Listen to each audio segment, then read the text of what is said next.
I'm Alicia. And I'm Maddie. And welcome to the Fangirl Diaries, a podcast where we talk about our obsessions, Reminisce about our teen icons, and explore the books, movies, and shows that made us the incredibly nerdy 30-somethings that we now are.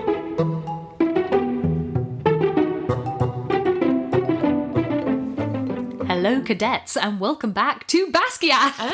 and to the sequel to The Fourth Wing, Iron Flame. I was going to say I'm so excited, but actually I haven't really had time to get excited because both you and I finished this book when? Literally this morning, within the last, hour or two. Yeah.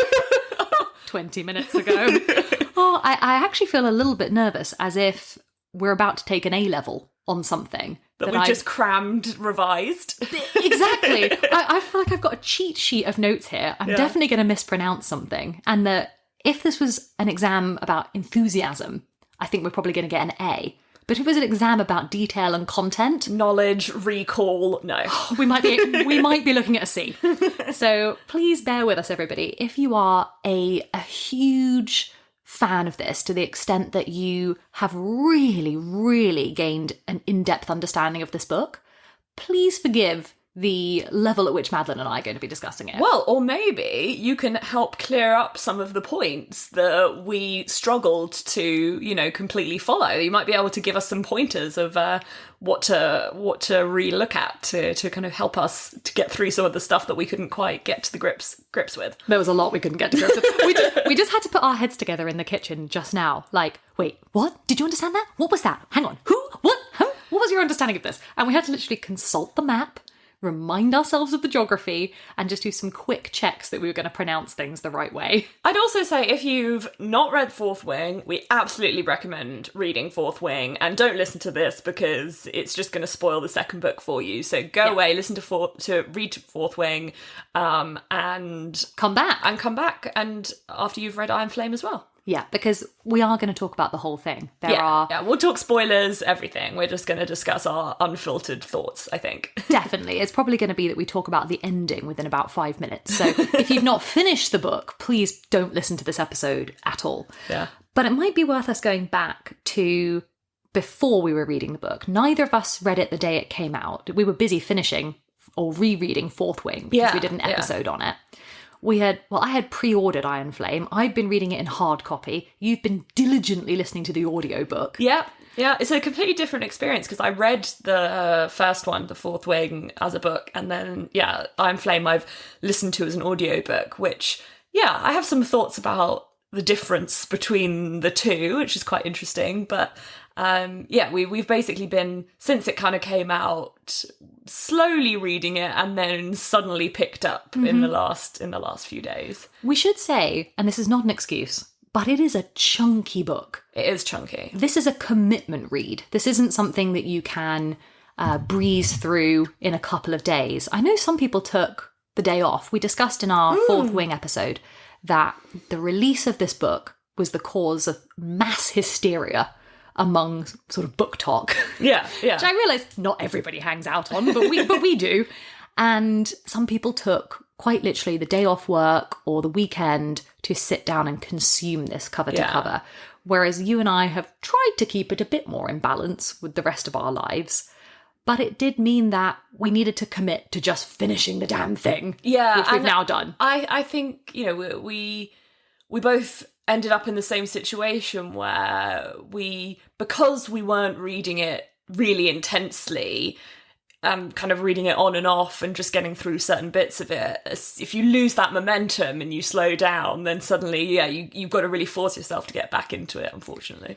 And we are going to be a little bit critical of the book's structure because of this. We almost want to excuse ourselves from, on the one hand, we had busy lives, but on the other, I feel like if certain bits of this book had really kept me in a vice-like grip the whole way through, I would have read it cover to cover. Yeah. But neither of us did. Or you would have just shut all the doors, put your headphones in, and been like, I'm doing nothing else until I finish this book. And it didn't capture us in that way, at least in the first kind of half or 2/3. Which we should also add that if you are a die-hard fan of this, to the extent that you would not like to hear any criticism of this book, possibly pick another episode, because Madeline and I have got a lot of enthusiasm, but we also have some notes. Yeah, we of should course, say. yeah. We have some a nice, critiques. healthy balance. Yeah. And it is difficult because this is a second book in an announced series of 5. Yes.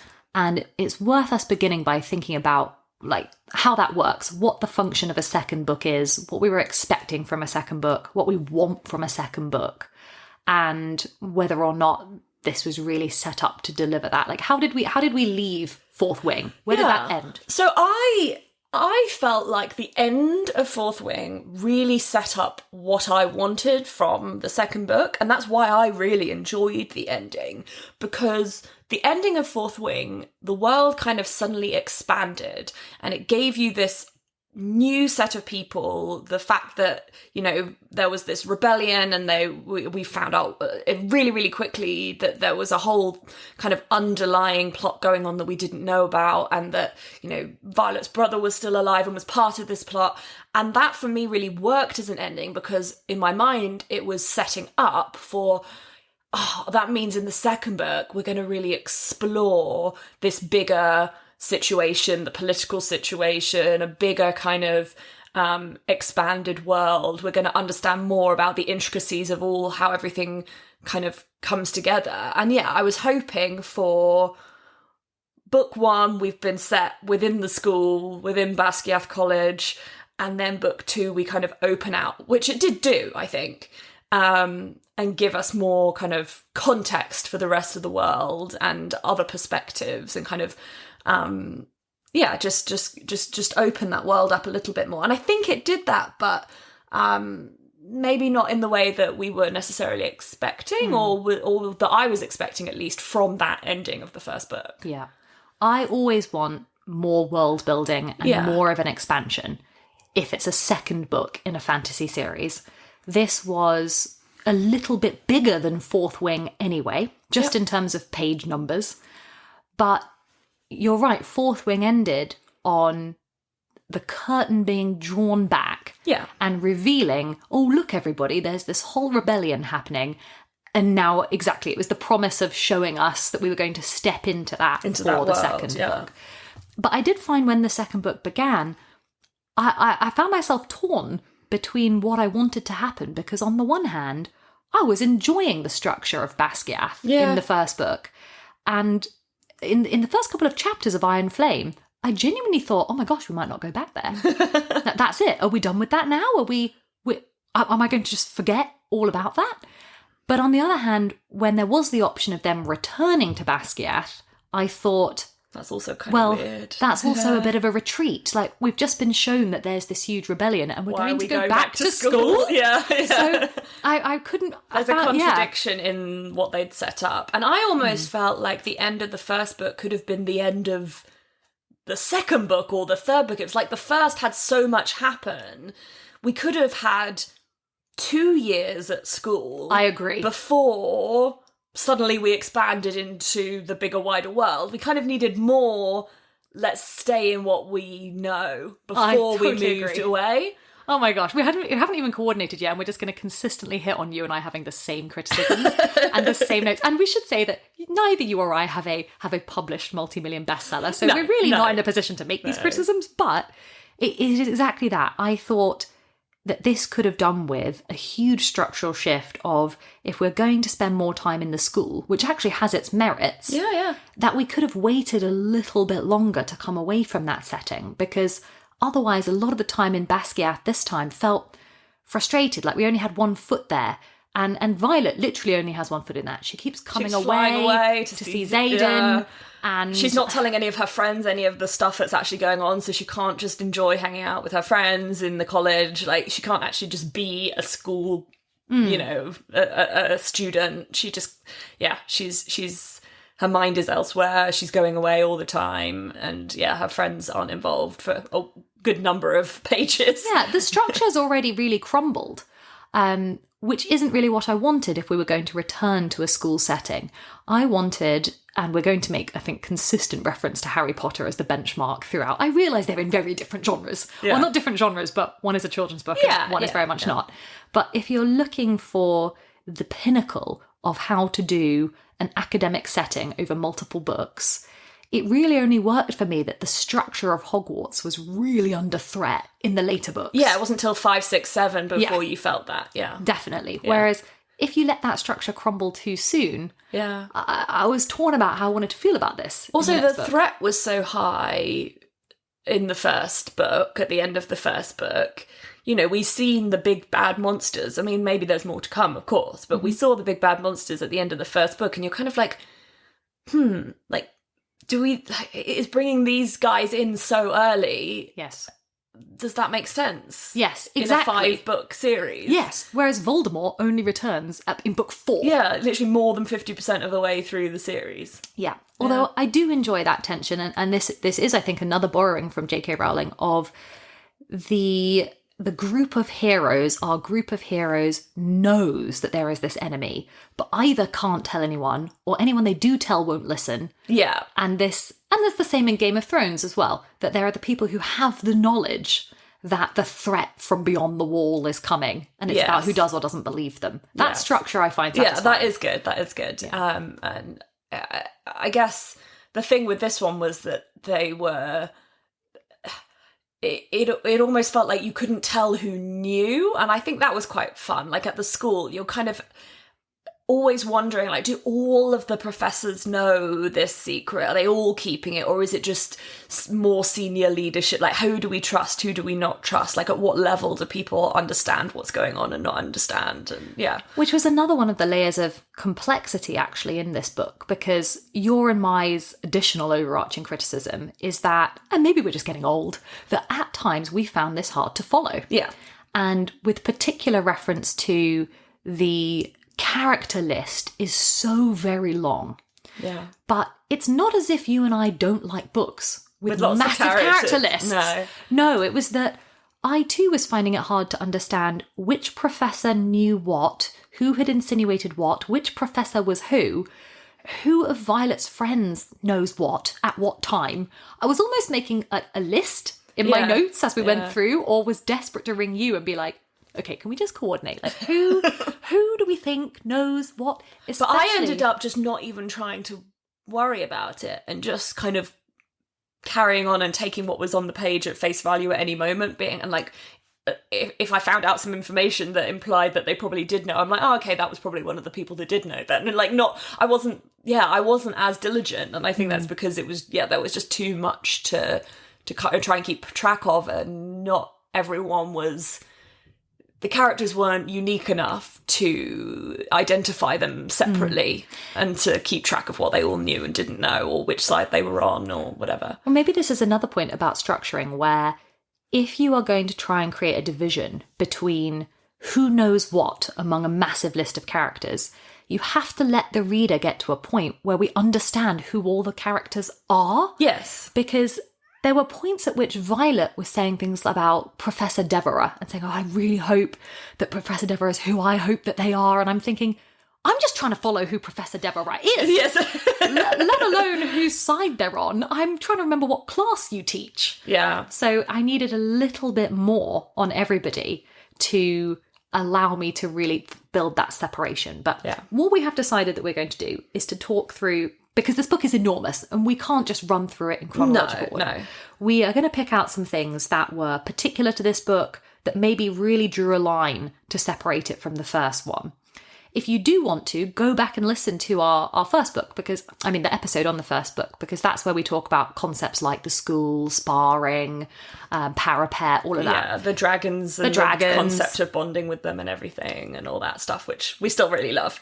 Exactly. With like what we're looking at here, what's layered on top when we come to the second book. Yeah. And something that I thought did work, or that I at least felt was part of that familiar Harry Potter-esque structure, was that when they do return to Basgiath for the second year, things are introduced that the second years do that are sort of a unique feature of being in that academic year group. Mm-hmm. So they have to take on, we were talking about, it was enjoyable that people got new responsibilities, like Rhiannon is made squad leader. Yeah, that was nice. Yeah, like when there was genuine interest in like who was going to be prefect. Yeah. Or something. So it was like, who gets what sort of position? Dane is made wing leader. Yes. Contentious. And you see the structural reshuffling going on within the school, which I always enjoy. And also the first years coming in and there being the kind of watching them go through the things that we saw last year. Obviously, we're particularly following who's Liam's sister, Sloane, and following her and the tension there between them and her and Violet and like following the footsteps of what they did last year and then seeing it happen again is kind of an interesting perspective. Yeah, you get that influx of new characters, although as we said, that didn't really help us with the... No. As you see, I couldn't even remember Sloane's name, so... it's that you don't know who to really spend your time on, because the whole concept of this book is that every 5 minutes someone is dead. Yeah. Or, as we said before, incinerated, eviscerated, pushed off a cliff, falls off the parapet, etc. And Violet even makes this a part of her narration in the book, where she says, I'm not going to bother learning the first year's names. And yet, we had to. We had to, yeah. And I don't know whether to pay attention to a character because I don't know whether they're going to last 5 pages or 500 pages, and it's really hard. Yeah, the two that I thought, okay, you've been flagged enough for me as people I have to pay attention to, were Sloane, because of the connection to Liam. Yeah. I thought, she can't die. That would be weird. Yeah. And also Eric. Yep.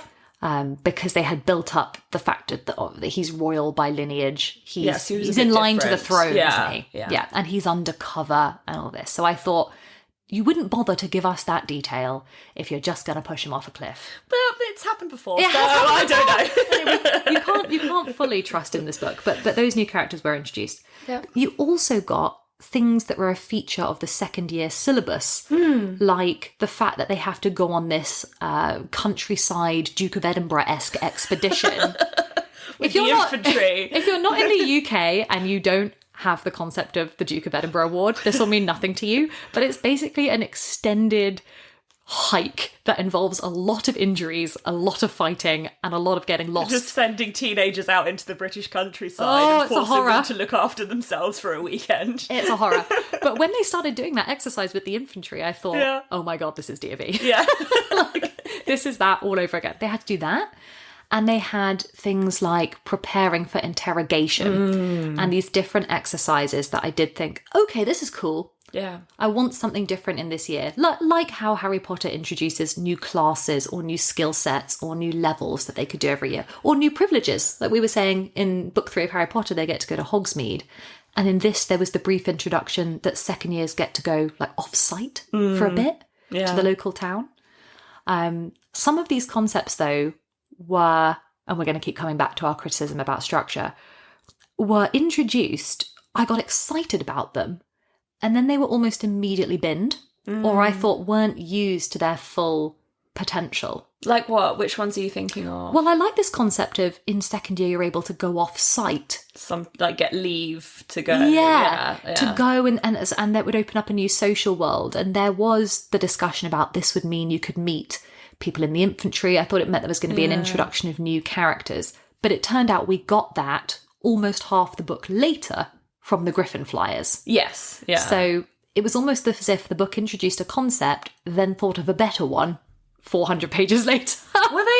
Was this the first year that they were allowed to have and send letters externally as well? Yep. So they could actually communicate with other people. But again, we didn't really see too much of that was relevant to the plot, I don't think. No, the only plot relevant use of letters was really the fact that they were using Liam's letters as bait for Sloane to train. But even that, I mean, minor plot point. Yeah. What did you think about this new introduction of interrogation tactics? That was really intense, and it almost felt a little unnecessarily intense. But I think the thing that slightly put me off that was that the fact they didn't know about it, and somehow the second and third years had kept it quiet. Because for something so intense and cruel, for nobody to ever mention it, to genuinely keep it secret, I don't know, it kind of felt weird to me that you could be at this place and something so horrific happen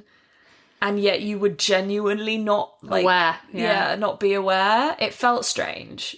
We knew from book 1 that Basgiath itself is almost an enemy in the book. It's a constant source of death and destruction. It is a horrible place to be. Yeah. The school continuously just tries to kill off its pupils. Yes. Theoretically, in order to weed out the weak. But my goodness, was that stepped up a notch in some parts of this book. I agree with you, an extent where I thought, I'm not sure my tolerance for this can extend much more. If what you're doing is now tearing off your students' fingernails and breaking their bones, and the levels of the kind of torture content in this book was quite excessive. Yeah, and I guess there was a kind of an acknowledgement of it in the second half when the Griffin Riders were contrasted with the Basgiath College, and they were saying when we do our challenges, we just if we jump off this cliff, we just fall in the sea and and swim to shore, and we're fine, and they all get and we don't kill our students, we just try and train them up, and if you don't get a griffin first time, you just try again. And they were trying to contrast between Basgiath being this evil, cruel place that forces people to be ruthless by the endless threat of pain and death, against an alternative version of that, where last time we did talk about the numbers of students that you'd have to get through to get to 20 people who've graduated and can actually fight in the war. You've probably killed off 120 at a minimum, and it's not sustainable. You had a real problem with that logic when it was the first book, because we were both discussing that this is a territory at war that needs people, and yet their whole training program eliminates them, a whole swathe of their most capable candidates immediately. And it takes the arrival of the Griffin Flyers to expose that flawed logic. Yeah, to see an alternative. Yeah, that they train, they're on a war footing too, and yet the way that they construct their learning environment doesn't have the level of cruelty that Basgiath did. If we're talking about the cruelty, I guess we could talk about the introduction of Varish as the most cruel character, who was, he was good as an antagonist and as somebody within the college to have as an enemy, but again just seemed too evil and too much and too obviously evil, even to the other professors and things. Surely they knew what he was doing and could see that he was targeting Violet, and I couldn't quite understand how he was still there and allowed to do what he was doing. It was very confusing to me. He, to me, was a great idea, imperfectly executed. Yeah. And when he was introduced, I thought, oh, good. Here's my Professor Umbridge character. Here is somebody who's going to be a micro-villain in this book, which is necessary because the big bad is always slightly withheld. This idea of the sage. They're far away. They're really only in Violet's nightmares, and they're not a tangible baddie that can inflict a kind of regular threat. So when Varish was introduced as this kind of terrorizing professor, I did think, okay, I see where this is going and I see the need for it. In the first book, before we get the real villains of the Venin, etc., that sense of threat is provided by Xaden, who we think is trying to kill Violet, or by Jack Barlow. Jack, Yeah, so I thought if we're going to spend book 2 waiting for another showdown with the Venin, which is exactly what happens, we're going to need somebody in the meantime, and here he is. But I completely agree with you, which is that Varish was too violent.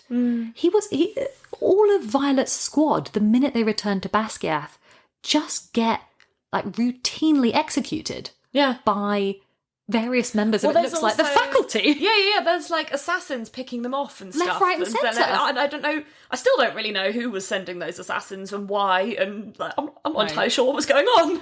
It could have been, so much of this book, I think, would have really benefited from quite a high-level restructure or intervention, or just somebody saying, okay, this has potential, and I know it's going to mean you have to rewrite massive swathes of this book, but what about just tweaking this concept? Because Varish would have been so much more enjoyable if the horror of him had stayed undercover a bit more. Yeah. So if he'd seemed a little bit more like an acceptable professor in everyone else's eyes, and he was just vicious behind their backs. But he was just vicious openly. He was all openly the time. vicious. This was the problem, that it would have been so much more satisfying if Violet was tormented by him, and people like Rhiannon and Sawyer and Riddoch didn't understand what was going on. No, and thought he was all right. And in a way, I would have wanted him to be almost discovered by the other faculty members and like expelled by General Sorrengail. When instead what happened is the quite nice healer guy, Nolan, ended up like kind of helping him to torture. Like it was very weird. I agree. And it took the return of Xaden and just a big massive fight and Dane to like kill him off. And I thought that makes him a less interesting villain to me. Yeah. So he was a good idea, but slightly imperfectly executed. And then what did you think about the huge plot shift in this, which is the introduction of the Gryphons and the Flyers, and basically a whole nother 50% of characters? I actually quite enjoyed it. I enjoyed having a different set of characters with a different set of morals. They were really like looking at the whole situation from a different perspective. I like the tension of that they're allies, but they don't quite trust each other because they've come from different places and have different kind of experiences. They've been working together with Xaden and the Marked Ones for a while, but they haven't been. They don't have trust. They don't have trust with like Violet or anyone because like she's part of the commanding line of her mother's the general and whatever. It's that fun kind of we've got to work together because we know we're aiming for the same thing, but we don't trust each other and we've got to work kind of side by side. But yeah, I like that. I quite enjoyed that. Me too. I really enjoyed that as well. I thought this is a healthy influx of people who bring a slightly different culture. Yeah. People who, if you're going to set up a 5-book structure, which they are, you are going to need that expansion of the world. And it seemed to be hinted that these guys have quite a useful skill set. They can do things with runes. Somebody like Kat seems much better with runes than is maybe expected. They have their own cultural heritage. But at the same time, within that, there were plot flaws. So the whole subplot where they go off to the fabulous palace of the guy. This is where Madeline and I are going to get a scene. They need to persuade that guy to give them the luminary. The luminary. That's right. And when this was going on, I thought, I have hit my capacity for subplots. Yeah. And I don't know who this is. I'm not sure where we are.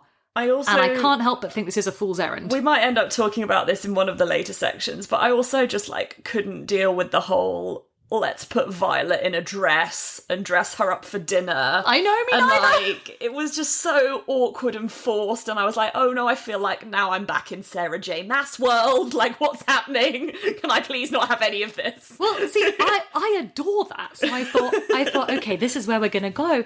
But it wasn't properly executed for me, so I would have rather they didn't at all. Yeah. I sort of think if you're going to try and borrow from another brilliant writer, whether it is J.K. Rowling, whether it is Sarah J. Maas, whether it's George R.R. Martin, I'm like, do it right. Yeah. Do a good job of it. Or execute it better rather than otherwise exclude it in its entirety. Yeah. But no, the deal that was brokered in that subplot that meant we got the Flyers introduced, I did think, okay, great. Yeah. And I liked that they had to work together, train together. Well, maybe let's say this. Was there anything in this book that you thought, okay, I do like that? And I'll start if you want. Yeah, I can see you thinking, what did I enjoy? Okay, I did think it was satisfying, the reunion of the Sorrengail siblings. Yes. Which had started with the introduction of Brennan in the first book. And in the first book, they are scattered. Mira is not at Basgiath. She's older than Violet. She's off elsewhere.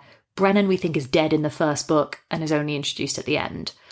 But the second book sees them continue to become more and more united. Yeah. And when Mira decided to join the revolution or the rebellion, I did think, oh, good. Yeah. Because it looked like for a minute she might not. And as that tension was building, I realised that I actually cared. Yeah. That I thought, I want all these guys on the same team. Yeah.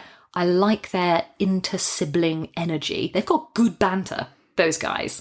Like, they're quite good content. Yes, yeah, they are. They've got a good family relationship, the kind of back and forth, and they're like, and Violet very much feeling like the youngest, when most of the time when we see her, she's in a position of like being one of the more powerful people in the room. When it's the three of them, you do suddenly feel like, oh, actually, no, you are the youngest sister. And like, yeah, these two really, really strong characters around. And yeah, I did enjoy that as well. Yeah, I thought that was cool. I think the other thing, if I was going to think of something that I, in the first half, was like waiting for, and then I think it did kind of pay off, although I think there's still more to explore, is I spent the first half really being like, if this big plot, you know, this big secret is being kept at the kind of highest levels of the society, and, you know, we're the people that we believe know about it, like Varish and whoever,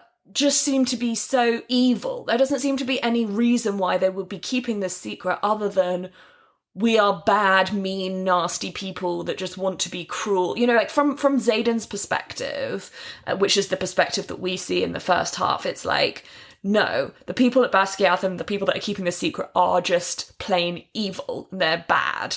And therefore, we're the good side who are going to help all the civilians from these surrounding areas and support. You know, we don't just want to protect our own walls. We want to fight this bigger threat. And I was thinking, like, why is this so black and white? Why is it so, like, you know, the people keeping the secrets are the evil ones and we're the good ones?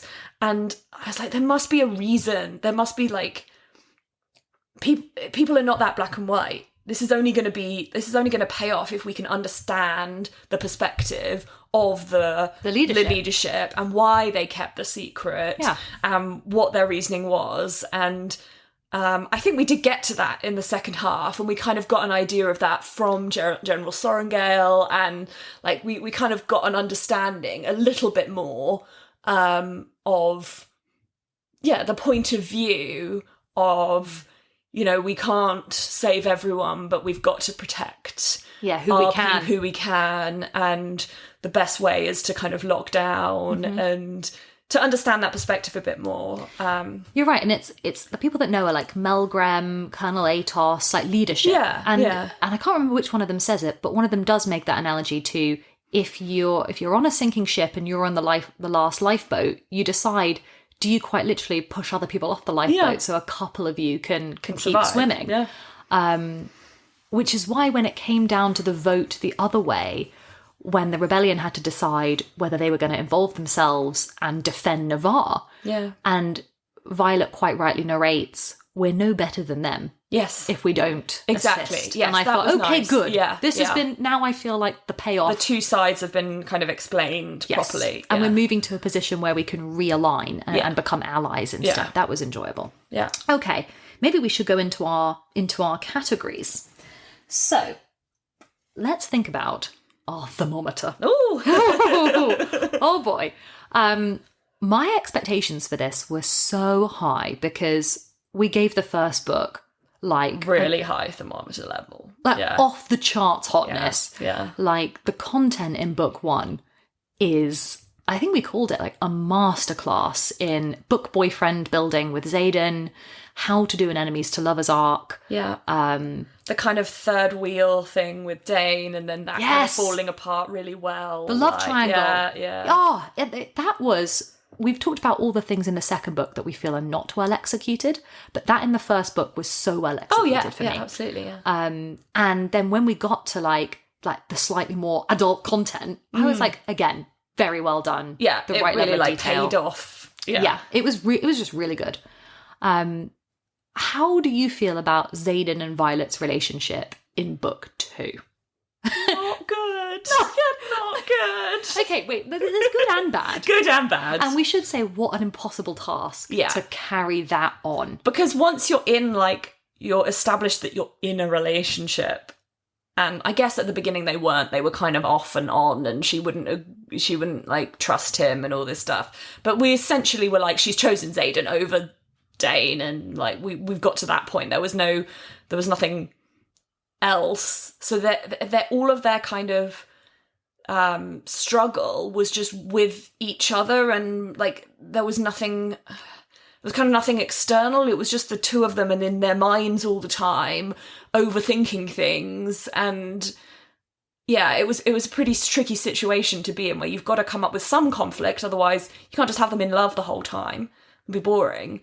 But equally, I think we kind of went a little bit too far the other way, where they were just endlessly having the same fight over and over and over again. And that didn't feel satisfying either. So it was kind of an impossible situation to carry on the relationship in a second book. I feel exactly the same. I didn't get the same satisfaction from the two of them this time, but completely sympathise with the difficulty of this task, because the first book ends not just with them, and they're not in a relationship. I mean, the first book ends with them suggesting there's going to be this wedge between them because Xaden has kept this huge secret. But at the same time, even when that's introduced, all of Violet's narration is how desperately in love with him she is. She is obsessed with him by the end of the first book. It's not like she, right from the beginning of this book, she is going to see him immediately. Even when they're like not together, they still have to see each other because of the dragons. And so it's not like they can actually have some time apart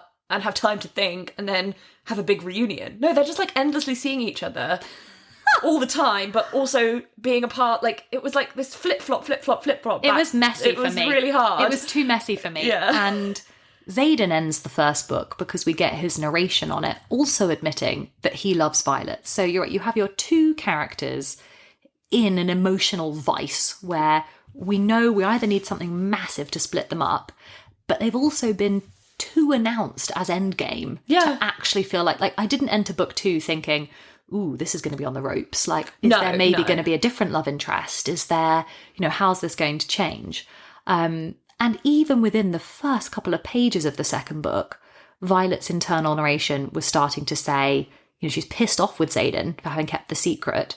But then she's like, but oh my God, I just look at him and I just love him and I'm obsessed with him. But for me, it's just so exhausting, because like she's just, whenever they were together, it was just like they couldn't just enjoy being together. They would come up with some other reason to be fighting. And I was just like, oh, I can't quite like, I just feel exhausted by this emotional kind of this.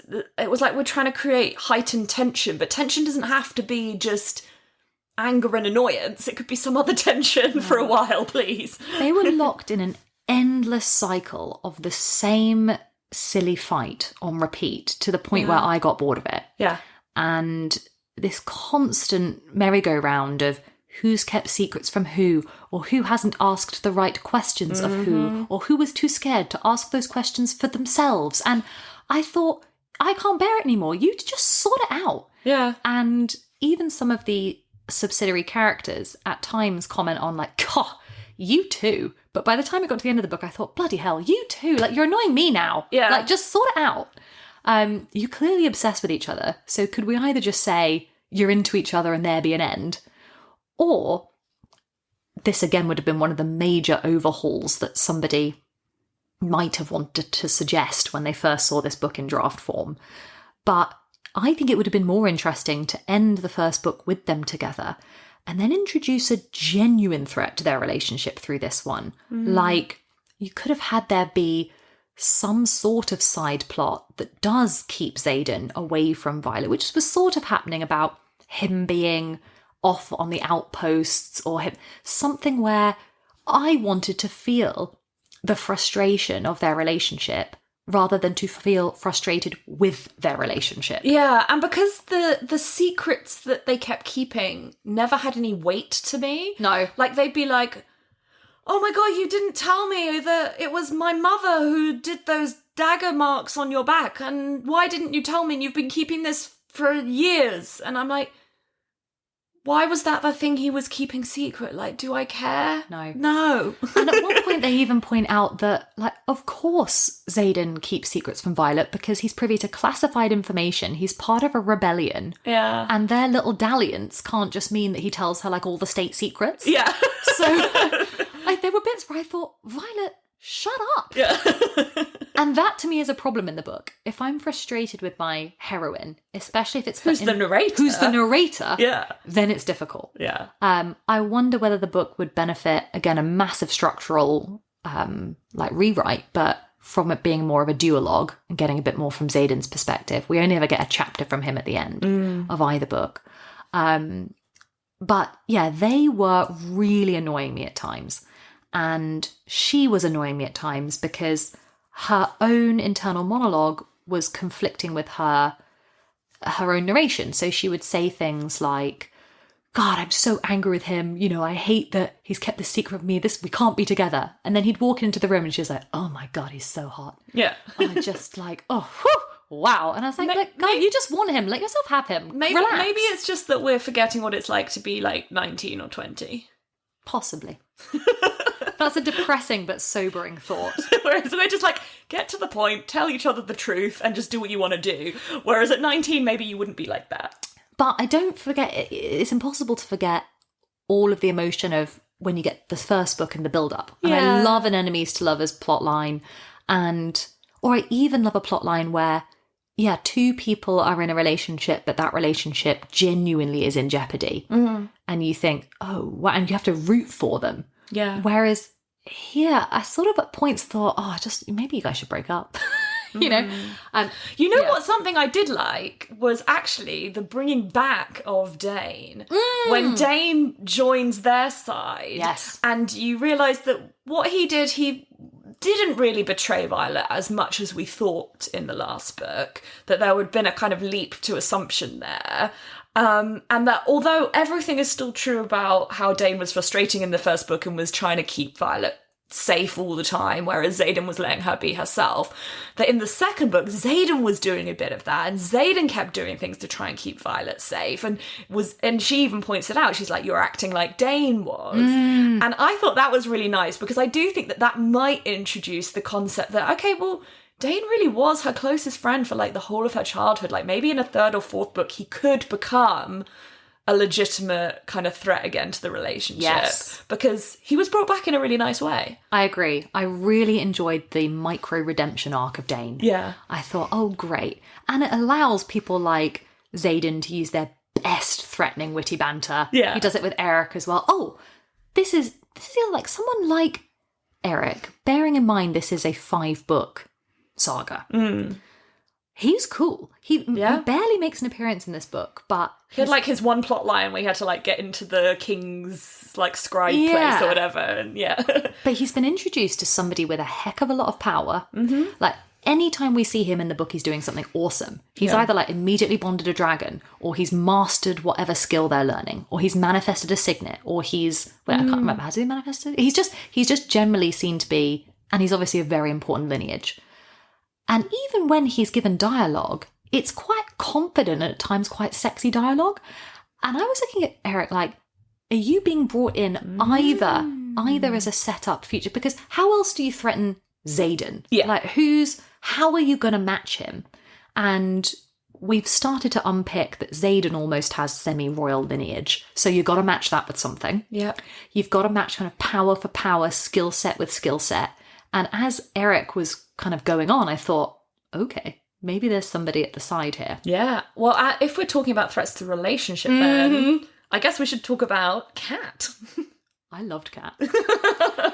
I liked her. Yeah. I really liked her. But this is because, and this will mean nothing to you because you haven't read it, but it was like the introduction of a kind of Nesta figure for me, who I always enjoy, where there's somebody a little bit hateful and a little bit spiteful, but you know that they're going to come good in the end. They're like an interesting character rather than like straightforward. Yeah. And even before she was slightly redeemed and really throws her all into joining the squad and being part of the whole group, I actually felt really pissed off on her behalf because, like, when it was explained that she had been in a relationship with Xaden, she'd been like promised to him. They were engaged. Yeah. And like they'd clearly had like a proper relationship. Yeah. And then he just I'd quite like to hear from her perspective. Yeah, what happened? What happened?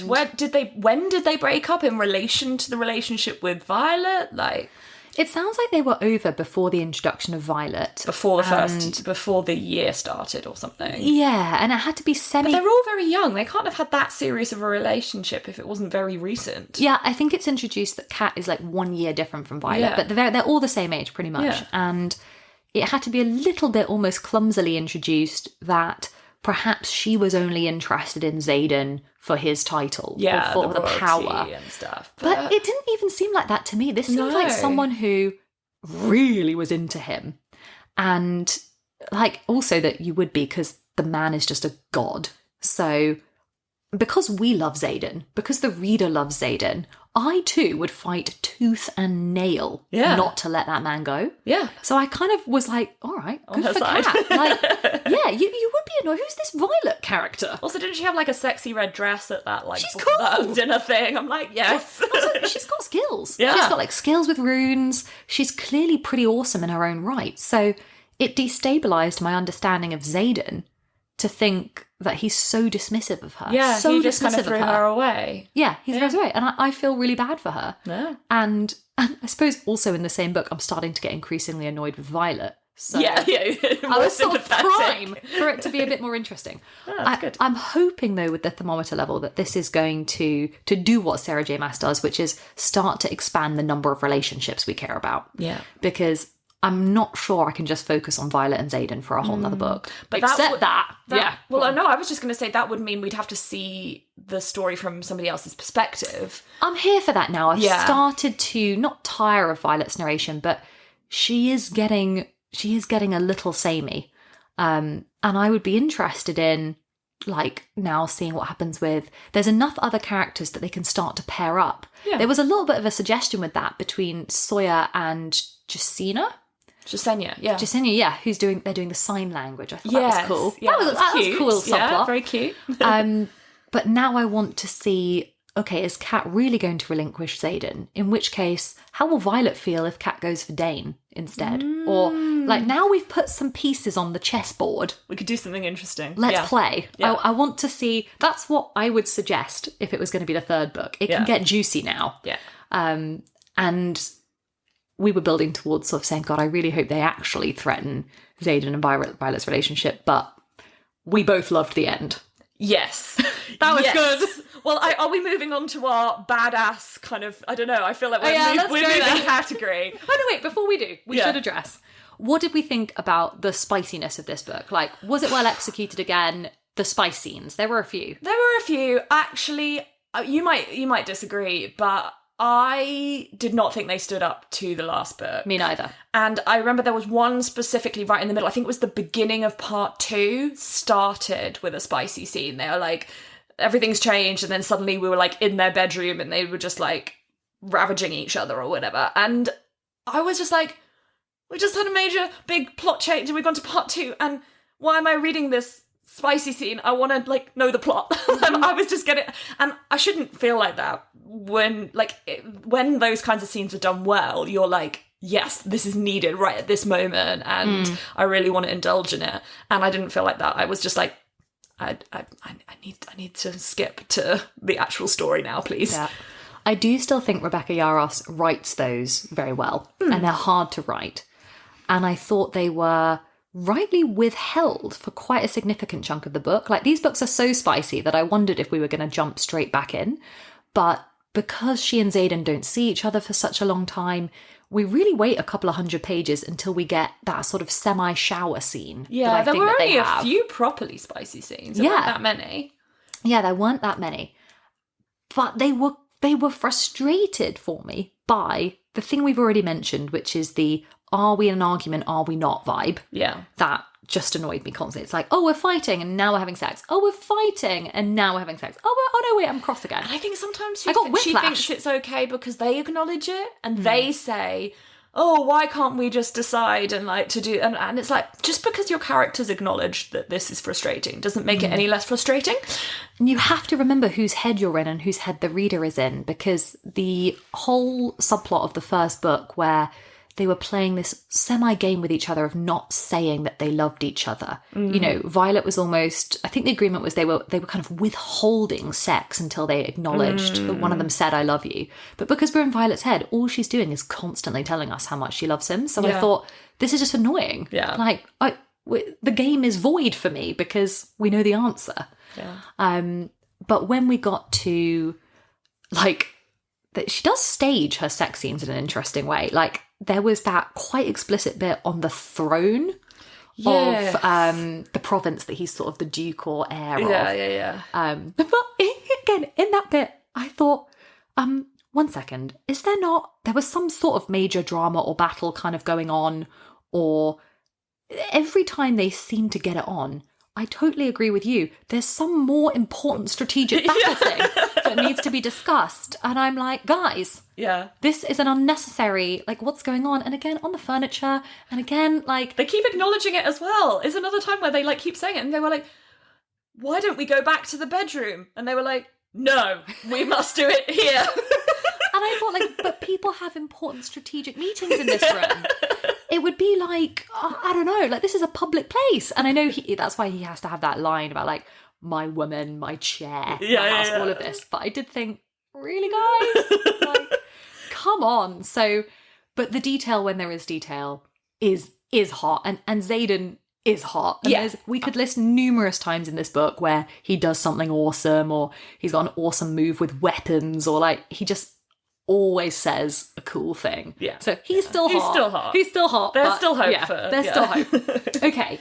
So we're moving on to how badass this is, and this is going to take us to the ending as well. Yeah, I think we should talk about the ending in a minute, but maybe we talk about, like, the whole of the battle at Basgiath, because I think that it's a seminal moment, right? This is the place we set up the whole story at the beginning to be set here. And, I mean, we keep mentioning Harry Potter, but it's basically like the Battle of Hogwarts, but we've done it in book 2. Or the Battle of Winterfell, or the Battle of Helm's Deep. It's like the big setup for this being the scene of a huge kind of end battle. And it was cool if it has come a bit early. I was here for it. That is something I want from a second book. Yeah. Or kind of at the end of every book in a saga, I want a big showdown. Yes. And I liked the orchestration of it. I liked that it was staged at Basgiath. And almost thank God that it was, because we've talked about how much new information is thrown at the reader in these books. And I feel like if they had staged it anywhere else, I would have imaginatively found it hard to follow. Yeah, I would have been lost. Yeah. It needed to be grounded somewhere that we are already familiar with. Yeah. And you were meant to feel... This is one of the things that doesn't quite work. You're meant to feel the sense of threat, like, oh, no, not the school. But like with the Battle of Hogwarts, you think, no, not Hogwarts, or no, not Winterfell. But we do not love Basgiath. But we don't love the school. I was like, trash it if you want. It's a kind of mean place. You know? So that was when they were trying to raise the wards, I thought, you know, if the school burns to the ground, it's probably a good thing. It needed major renovation. It needed a whole overhaul. Like, the time had come.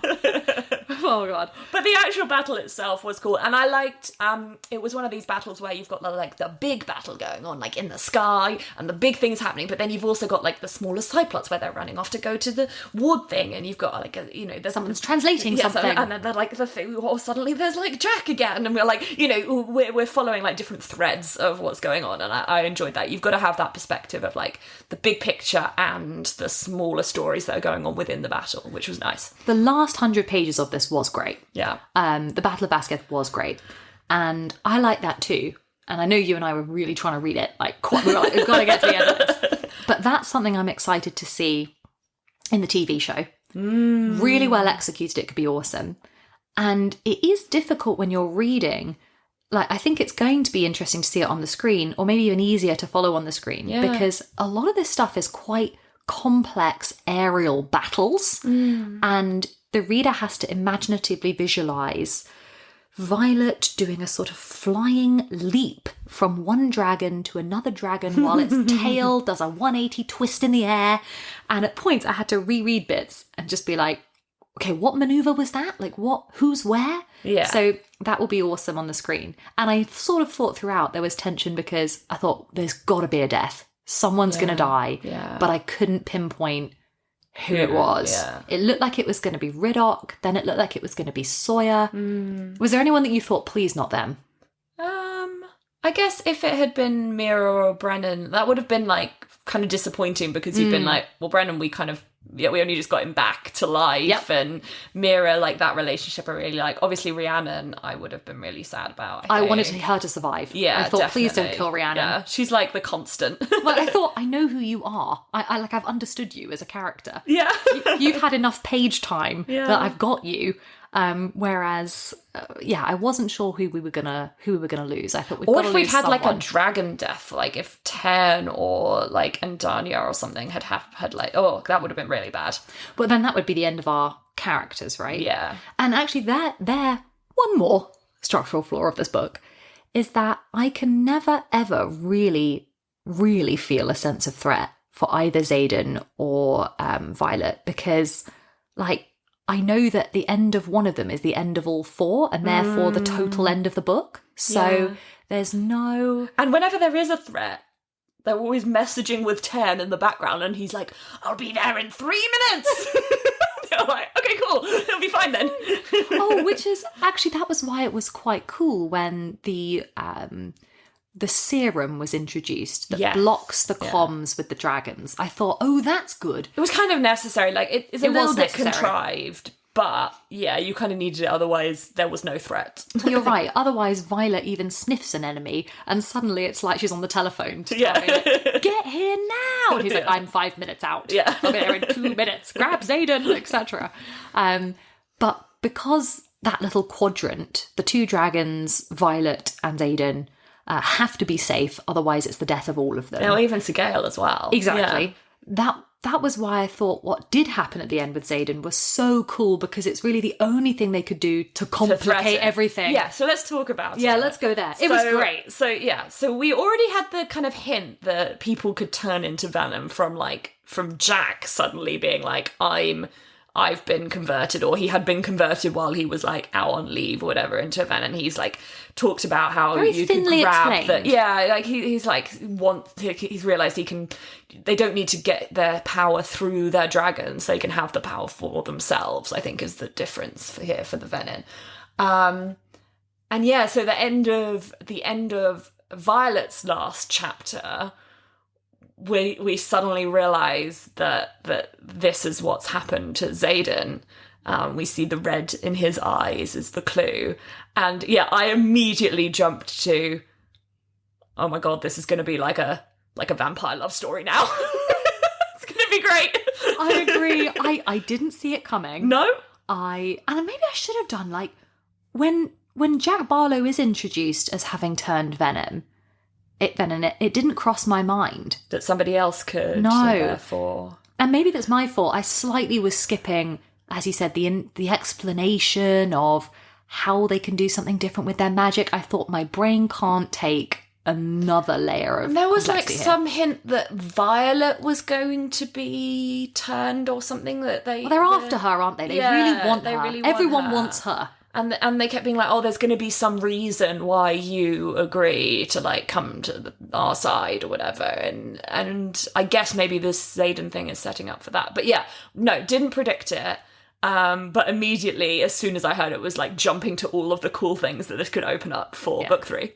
and that is how you threaten a relationship. Yes. And when they did that, I thought, okay, cool. Yeah. Right, fine. This is what I want. Yeah. If you're going to suggest to me that Violet and Xaden are endgame, which they have to be, how are you going to get me through some more books? Yeah. Okay, this is how. Or how can I credibly believe that there might be a better, more appropriate love interest for Violet?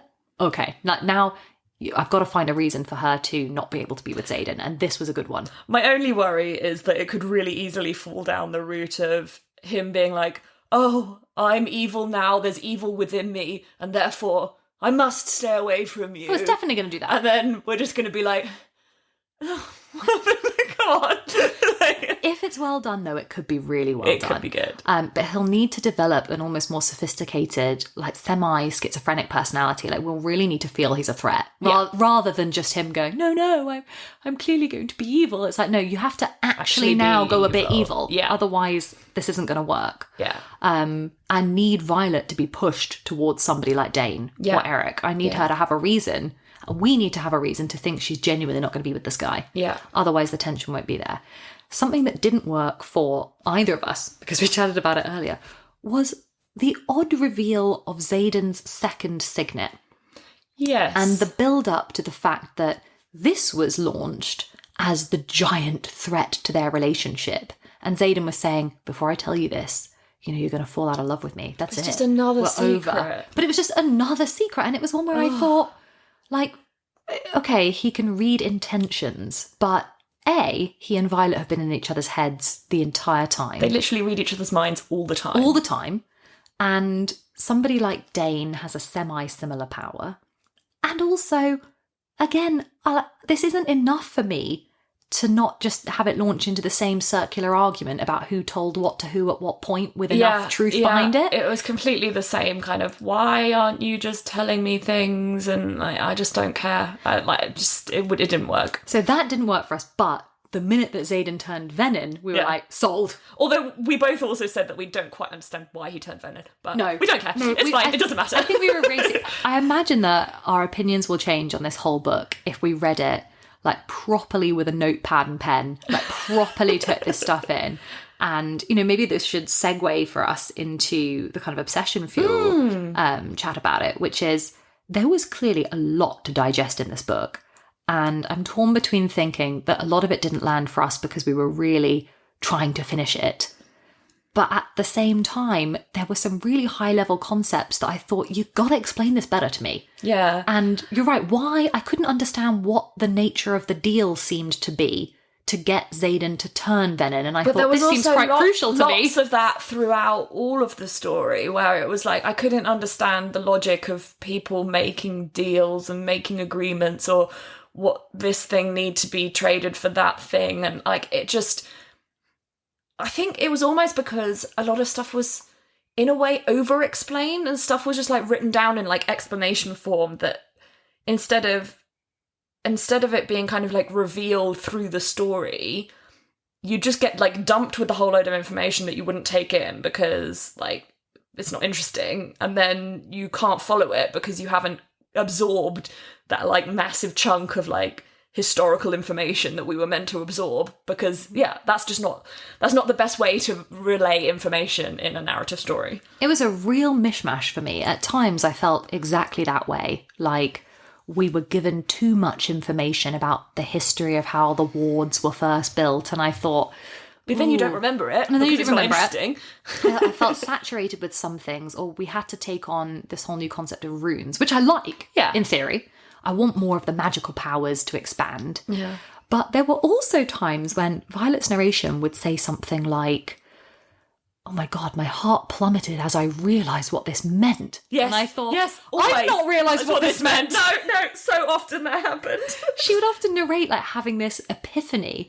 And I almost want to give a note to Rebecca Yaros and the editors saying, your reader's not caught up to this epiphany. I'm having to now read, I want to read ahead to the next page. Or the epiphany was not as drastic as you expected. For example, the classic one near the end was about Andaya and her epiphany that she realised he must be a seventh type of dragon. And as soon as they said that thing about I mistranslated 6 as 7, and that must mean that there's 7 dragons, but that's not right because there's only 6 dragons. I immediately went, well, we've been told the whole book that Andaya's different than all the other dragons. Surely this is what this is about. And then she was like, oh my goodness. And so I realised what this meant in my head. And then, but we went to reveal it with Andaya and made it into this huge deal. And I was thinking, there must be more to this, because surely it was just obvious immediately that that's just a 7th type of dragon. Cool. I wanted there to be more to that. But it was just it just didn't follow through. It was what? Why was this so dramatic? It's not that dramatic. There's a 7th type of dragon. Cool. Yeah, I know. There were many of these reveals, like Xaden's second signet, where I thought, all right. That's fine. Okay, let me add that to the list of things I need to absorb. Yeah. But that was ever so slightly offset by General Sorrengail's death, because it wasn't interesting enough just for the reveal to be... Lots of the reveals were staged around how we power the wards, how we translate these journals. There was already the micro-reveal of the journals relate to dragons rather than humans. Do you remember they tried to get the most powerful ones together? Yeah. And there are only so many translations and mistranslations that the human mind can cope with as a reader. But at the end, where you had Violet's power getting drained and it turns out that her mum sacrifices herself instead, I thought, okay, nice. That was nice. That was well executed to me. That was also the right death. Yeah. That was a character we could afford to lose, that we don't feel too angry about. It has emotional impact because they are still family, but ultimately we know she wasn't like the greatest person in the world, so it's okay. Yes, and it knocks someone off from the top structure. Yeah. Where now we're going to enter the third book thinking the traditional leadership of Navarre are down a significant general. Like, we've still got Melgram left, we've still got... I don't even know where Colonel Atos is at this point, but like one of your top dogs is out. Yeah. So, and we know that Xaden's changed.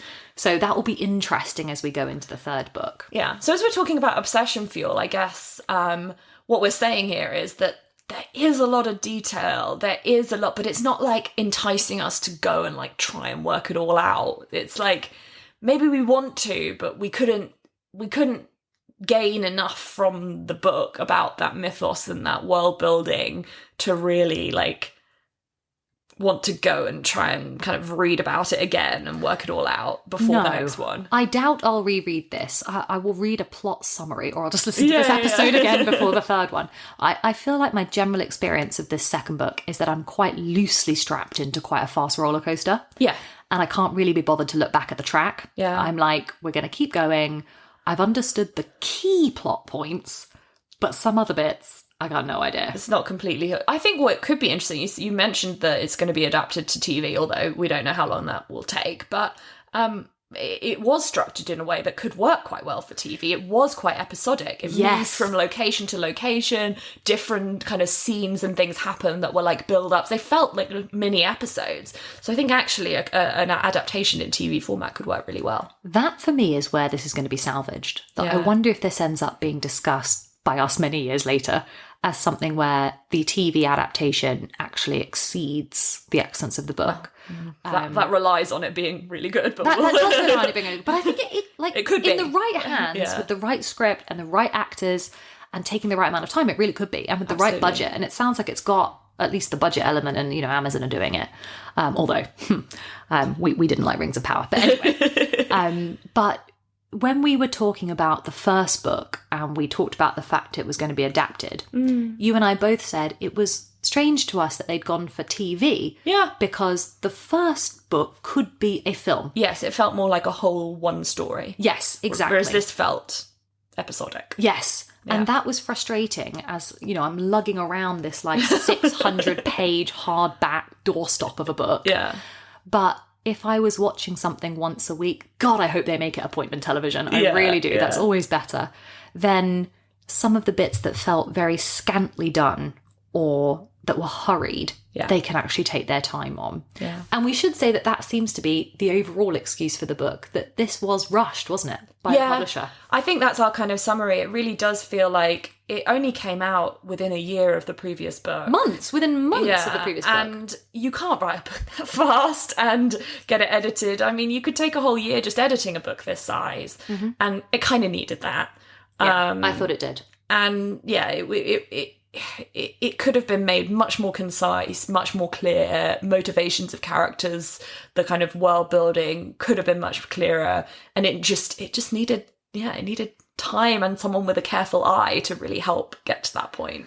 I felt like the whole book was at odds with whatever the commercial angle was of the publisher and like everybody's distribute. I mean, I don't really understand the ins and outs of publishing, but it certainly felt like there was an intention to rush this second book out as soon as possible off to the keep hype the of hype, the first one. Yeah, to keep the hype up. I feel like the readership is more sophisticated than that. Yeah. And there was enough hype off the first one that people would have been just as eager to devour this a year later. Yeah, totally agree. Easily. Yeah. Sarah J. Maas does not operate with that level of rush. And like, if I have to wait till 2026 for Asriel's book, I'm still going to buy it on the first day. Yeah. I will. Yeah. People will. Yeah. So I hope that, and it looks like she's going to take her time with the next one, which is good. And my message would be, do take your time, because I imagine we might get a much more sophisticated third book. And I'm here for that. Yeah. Which would be interesting. We'll look forward to it. Indeed. You've been listening to the Fangirl Diaries. Follow us on Instagram at Fangirl Diaries Pod. And do share us with any of your friends that you think might enjoy the podcast, and rate or review us on Spotify or Apple Music.